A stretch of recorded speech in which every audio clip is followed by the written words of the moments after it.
Naples, c'est pratiquement, se développe tout autour du port. Hein. Et là, on rejoint la partie centrale, c'est juste à côté du bateau, avec deux châteaux qui rappellent un peu l'histoire, longue histoire de la ville. So, according to our program, we're going to leave the Port of Napoli, and we will reach first the panoramic area. So it means you should imagine Napoli like starting historically close to the sea, where we're going to show you, and little by little developing, the city was spread in this valley. They were going to see that we call the historical part of the city, the oldest district, the heart of the city of Napoli, where we have all the memories of the past, which means Greek and Roman times. We're going first to reach the hills, because the valley is surrounded by hills, and we're going to reach the first hill for enjoying the view from the top, to have an aerial view of the city and the Gulf of Napoli, which is spectacular. And then we're coming back downhill. We will reach the monumental part of the city first, and then the oldest city center. Un premier aperçu de la ville sera le trajet pour aller dans les parties plus hautes. C'est un port, mais se développe dans des collines, sur des collines. Alors après la vue panoramique, on va descendre ici au centre-ville pour aller vers la vieille ville. Un port qui est bien étalé et a un petit peu une longue origine ancienne de l'époque même grecque. On le découvrira à fur et à mesure qu'on se développe pendant la journée, qu'on se déplace pendant la journée. So actually, we're leaving the port first to drive along, what we call the Via Marina. Via Marina, you will see, is the street so named because Marina is close to the port, to the marina. This is the new port of the city of Napoli, very, very new, because actually it was developed only starting from the end of the 1800s. Before than that, the sea water, it was reaching till where you can see the buildings outside here. Via Marina is pretty new, and is exactly, now you will see, leaving the port, we're going to turn around towers, ancient city towers, because exactly the route of Via Marina, the size of Via Marina, is the one corresponding exactly to the ancient city walls. So imagine Napoli surrounded by defensive walls, and they were huge, majestic walls. And little by little during the centuries, the city walls, they were damaged and then finally razed to the ground and surviving today. Any problem, ma'am? I get sick there. Oh, okay. I must come here. There are a couple of seats. Yeah, okay. Thank you. So actually, survived of the city walls, legendarian city walls, only the towers that you will see on our way in few minutes. Cette rue s'appelle la Via Marittima, on est le côté mer.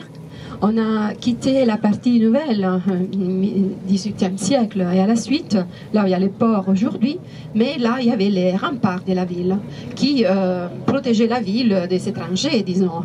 Et on va voir le long du trajet de la Via Marittima de Tours ce qui reste de cet matériel d'origine volcanique qui fait partie des anciens remparts de la ville. Voilà un exemple, les deux côtés, là où l'on est maintenant.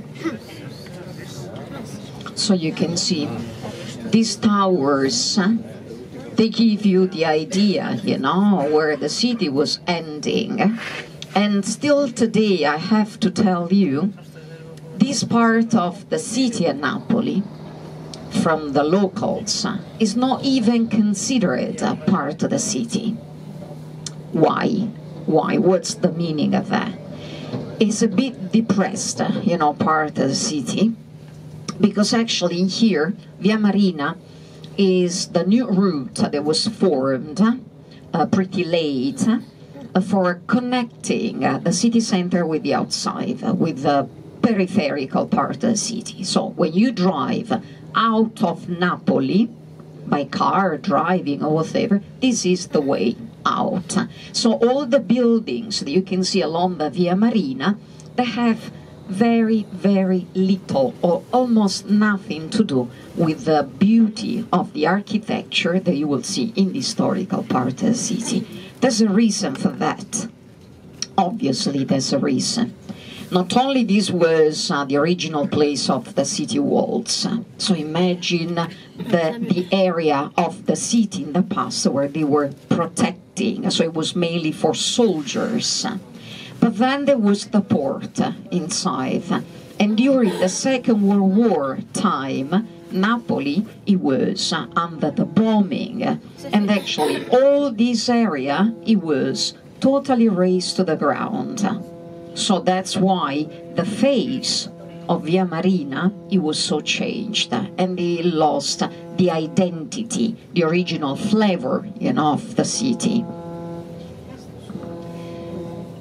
Le côté qu'on a traversé jusqu'à maintenant ne montre pas encore le côté historique de la ville. En effet, Naples est un univers séparé du reste. Et là, il y a ce contraste. Le banlieue ici, pour la plus partie même bombardée pendant la Deuxième Guerre mondiale et reconstruite après, ça perd l'identité locale. Et là, juste à côté de Rempart, on rejoint bientôt, pendant quelques minutes, la splendeur du côté historique. Vous verrez vous-même une grande contradiction entre 5 minutes de distance là. So you should imagine here it was looking very different before then at the Second World War time. And Napoli city center is famous for a kind of pretty nice uniformity of architecture that you're going to appreciate, on our driving. Obviously, Napoli is in a way, is very different from the rest of Italy and the main cities of Italy. Different in which meaning? I mean, in order to appreciate Napoli, you have to be ready to go under the surface and then to know a bit of the why, the backstage, the reason why the city is so different. It's different because Napoli, along with all the south of Italy, including Palermo, where you were yesterday, I think, they were belonging to one kingdom for the most of our history, till modernity, we can say. The unification of Italy is very young, we can say. We were the last to get unified in Europe. So actually, till that moment, half of 1800s, Napoli was, along with the south, a colony. Basically a colony. And that means a lot. You can understand, what it means. It means that all different kings, families, dynasties, all the royalties of Europe, they came in here and they just took advantage of whatever it was, the wealthy and the production of this place to be more rich and to leave this place in total poverty. But now we enter the center. Alors là, préparez-vous parce qu'on rejoint finalement le côté historique caractéristique. La différence que vous pouvez noter dans toutes les villes qu'on traverse au sud de l'Italie remonte au passé quand le royaume de Sicile, la partie sud de l'Italie, était géré autonomement du reste de l'Italie. Alors étant séparé sous différents pouvoirs, ça s'agit chaque jour dans un contexte complètement différent qui s'est unifié simplement en 1870 avec l'unité d'Italie. Mais là, l'histoire, l'économie restent différents et le résultat est évident. Chaque ville a son propre esprit, et Naples encore plus. So, as you can see, looking here, open your eyes, look around, okay? Because the change is pretty sudden. Look at the buildings here along these streets. Everything changed. You can see with your eyes the palaces, very poor in architecture of the Via Marina, that have nothing comparable with the beautiful buildings that we have in here. We're going to take first, I told you, the way to the hills, okay? But look at the beautiful fort that we do have in the center of the square. We are right outside of the port now. Can you remember here? Can you recognize?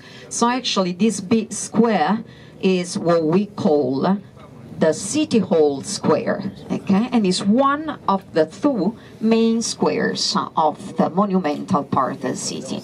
Later on, we're going to come back in here, okay? We're going to come back in here and to see better, you know, the monumental city center. The name of this fort is Maschio Angioino. Maschio Angioino. The translation, it could be funny because maschio, literally translated, it should mean macho, you know, macho man. But that's not a translation, actually. It's maschio is a word coming from the medieval vocabulary. When the built in 1400s, maschio, it means the safest place for get repaired in a fort. Okay, it's like the secret place. Le Maschio Angioino, cette grande forteresse qu'on a à droite, c'était l'entrée principale de la ville avant le trajet qu'on a fait. Et là, on était accueillis par une forteresse. Maschio, ça vient d'un ancien mot d'origine du Moyen-Âge, ça veut dire messier. La force d'un messier qui protégeait la ville. C'était premier des Anjou et français, et après, voilà, c'était un petit peu à vous, mais là a été rénové une autre fois au XIVe siècle.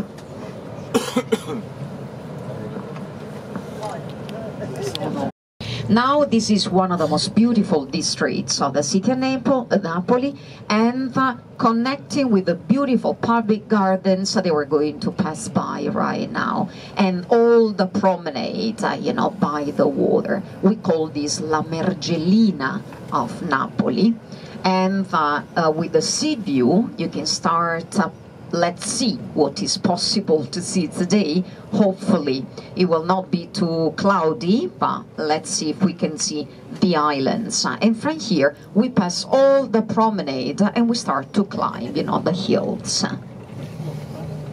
You can see a little bit of the island of Capri right in front of us. On rejoint maintenant, juste à côté du centre-ville, le Lungomare. C'est la grande promenade qui permet d'aller vers la colline panoramique. C'était autrefois le lieu pour les militaires qui protégeaient le noble qui vivait dans les châteaux. Et là, vous avez à gauche comme un gros crocodile là-bas, et c'est l'île de Capri. La forme reprend ça. Et avec le soleil, on aurait vraiment une beauté extraordinaire. Mais le panorama reste là. De l'autre côté, le parc de la ville, et après la côte, ici, le petit port de Mergellina.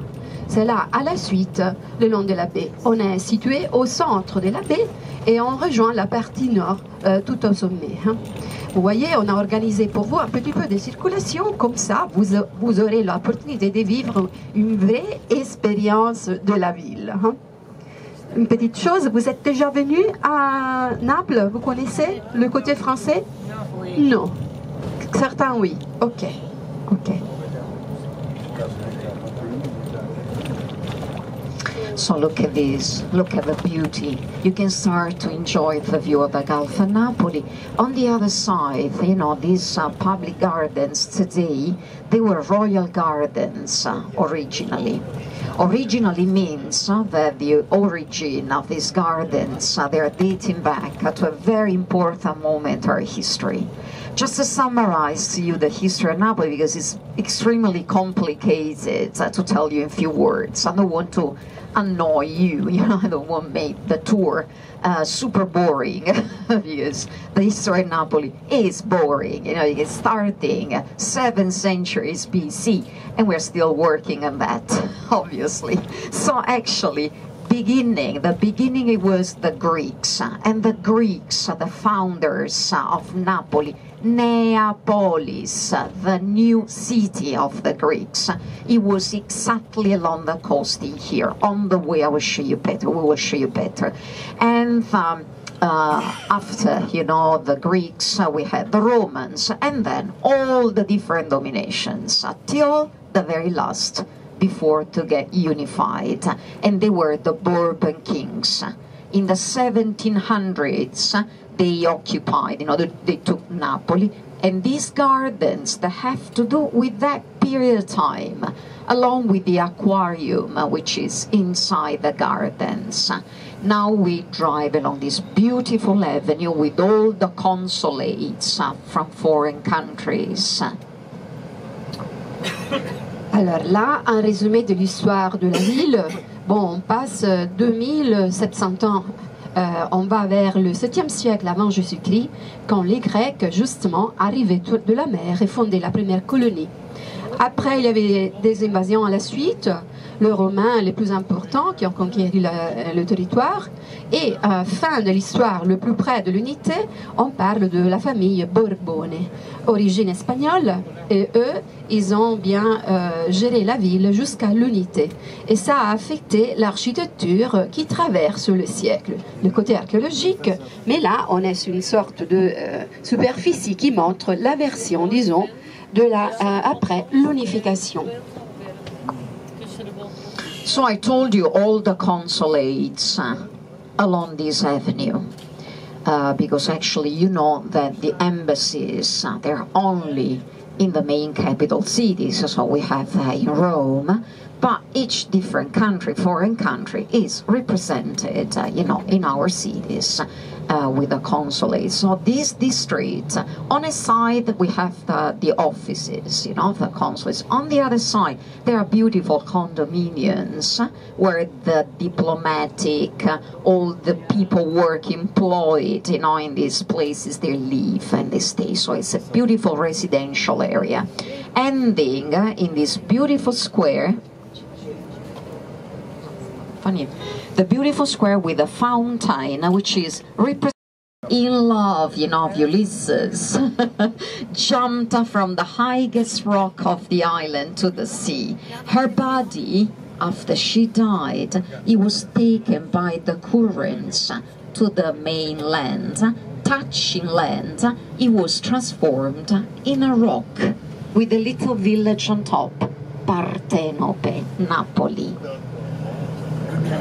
Pourquoi il y a des collines là, On rentre dans la mythologie de la fondation de la ville avec une légende qui parle de Partenope. Aujourd'hui encore, les habitants de Naples sont nommés comme ça, Partenopei. En rappelant cette origine, Partenope, elle avait 2 sœurs, une belle dame qui causait des problèmes parce qu'elle était tombée amoureuse de Ulysse. Lui, il passait en bateau, et Partenope est tombée amoureuse de lui. Mais Ulysse n'a pas arrêté, et elle, désespérée, s'est jetée de l'île face à la baie dans la mer. Son corps est arrivé le côté de la côte et a causé des collines. Repéré là-bas, ainsi nommé château de l'œuf. C'est là un autre château de l'époque française. Et selon la légende, il y a un œuf à l'intérieur et sous lequel le bâtiment a été bâti. C'est là la partie plus ancienne de la ville, liée à la légende de la sirène Partenope. Et voilà, le panorama ressort ici, Capri de l'autre côté et la colline plus haute ici, Posillipo. So, actually, starting to enjoy the view Open your eyes, look around. It's beautiful with these lights. It's always beautiful, you know, with any kind of weather condition.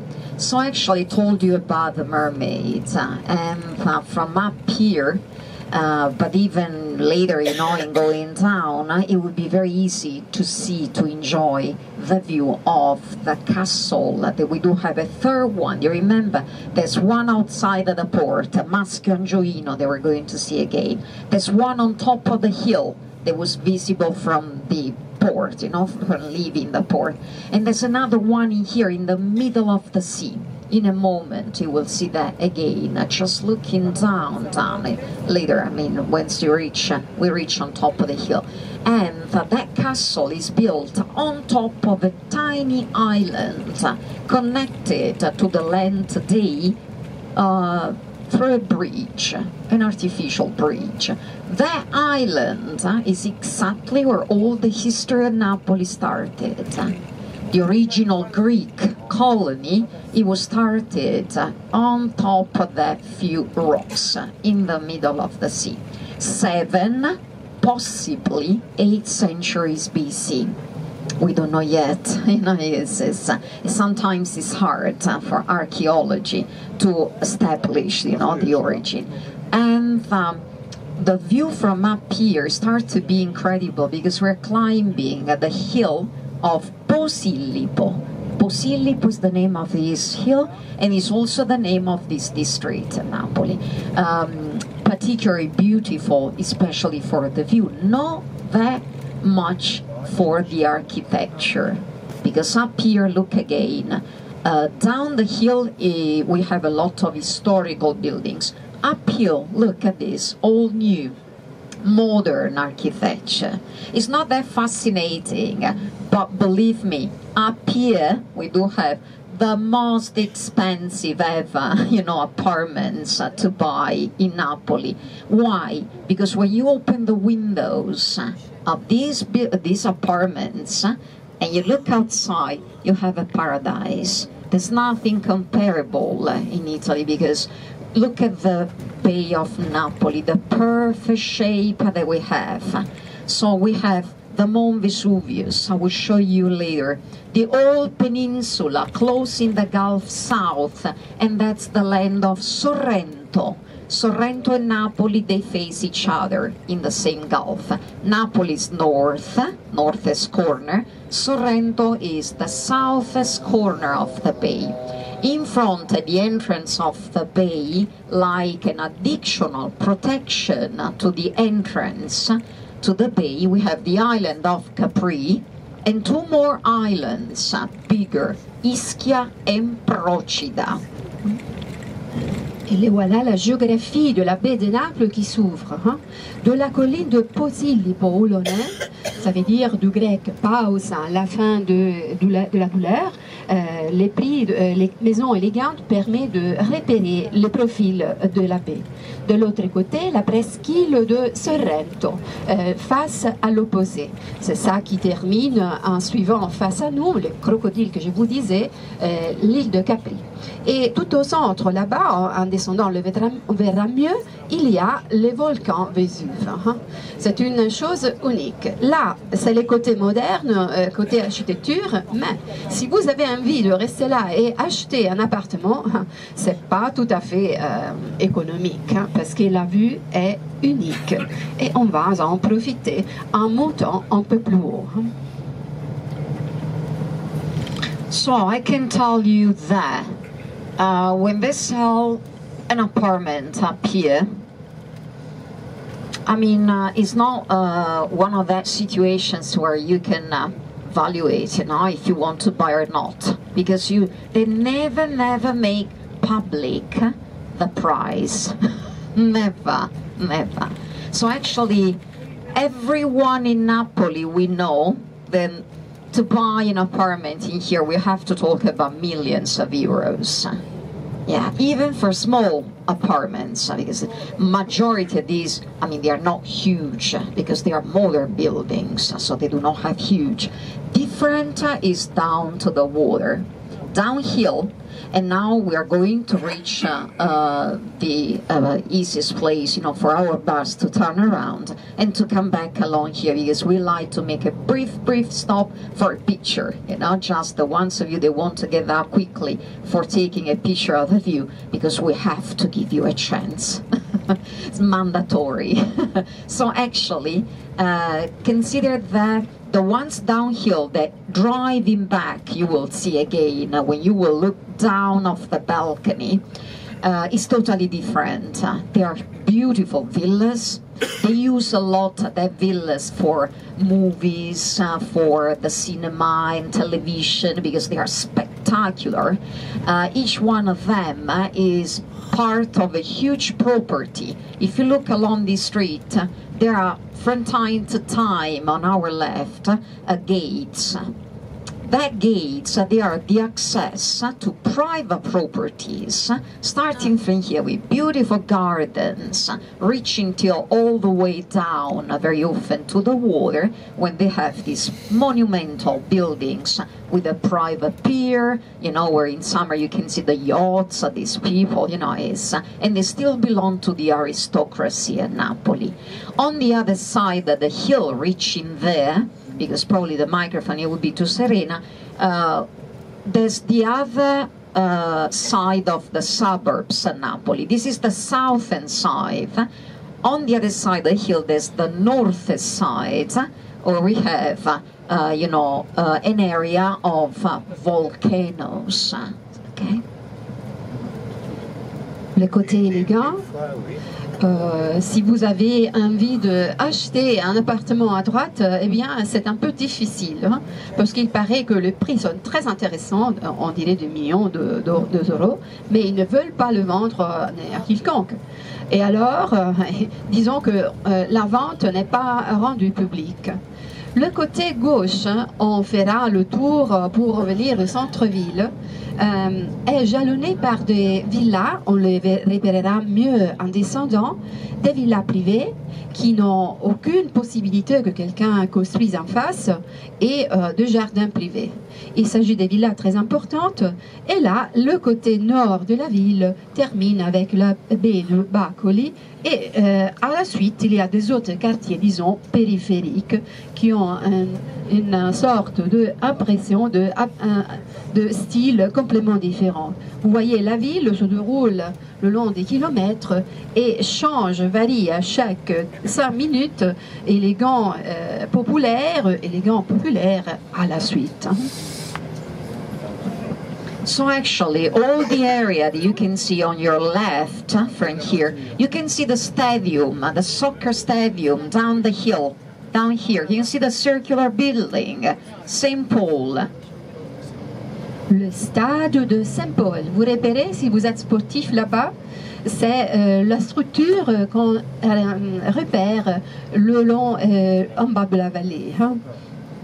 So actually, all the area that we just left is not only the northern side of the suburbs of Napoli, but I mentioned to you an area of volcanoes. What does it mean? Napoli city is geographically in a very uncomfortable location. Very, very uncomfortable, I have to say. Why? Because it's totally surrounded by volcanoes. Most of the people, they know the Mount Vesuvius. And you little by little, in front of us, you can start to see, that's the Mount Vesuvius. Now you will see better. The huge mountain that you can see with the two peaks, okay? Everyone, they know that, but very few people, they know the northern side of Napoli, we do have another volcano in activity, which is La Solfatara, exactly in the middle of the hills that we saw from the distance. And then we have a third one in the sea, one of our islands, the island of Ischia. The hill of Ischia is a volcano. It should be in a state of total quietness, but with the volcanoes, we never know. And in other words, Napoli is surrounded by active volcanoes. The most dangerous is the Mount Vesuvius, of course, at least for the size, you know, that you can see. Pompeii from here, for your curiosity, looking at the mountain from this side, you have to consider the right slope at the very end of the slope of the mountain, where you can see the beginning of the valley. That's where we have Pompeii. Alors là, repérez le système volcanique d'où l'on est. Hein. N'ayez pas peur, mais je dois vous dire qu'on est près des volcans natifs. Les volcans Vésuve à côté là-bas montrent, disons, le sommet. Ça, c'est toujours en activité à l'intérieur. Et au pied du volcan, à droite, on situe la ville de Pompéi. Mais à la suite, la baie de Naples et la périphérie qu'on vient de quitter insistent sur la superficie de différents cratères. C'est toute la région, toute la baie qui est intéressée par des volcans. Il y en a différents. Celui du Vésuve qui reste avec la montagne, mais les cratères, autrefois aussi, c'était la baie de Naples. À côté, on a des petits qu'on appelle le champ fleuré, le champ brûlant, où il y a une sulfataire de soufre là dans les cratères. Et pratiquement, on vit sur un géant qui dort. Hein. À fin de la baie, de la colline de Posillipo, où l'on est,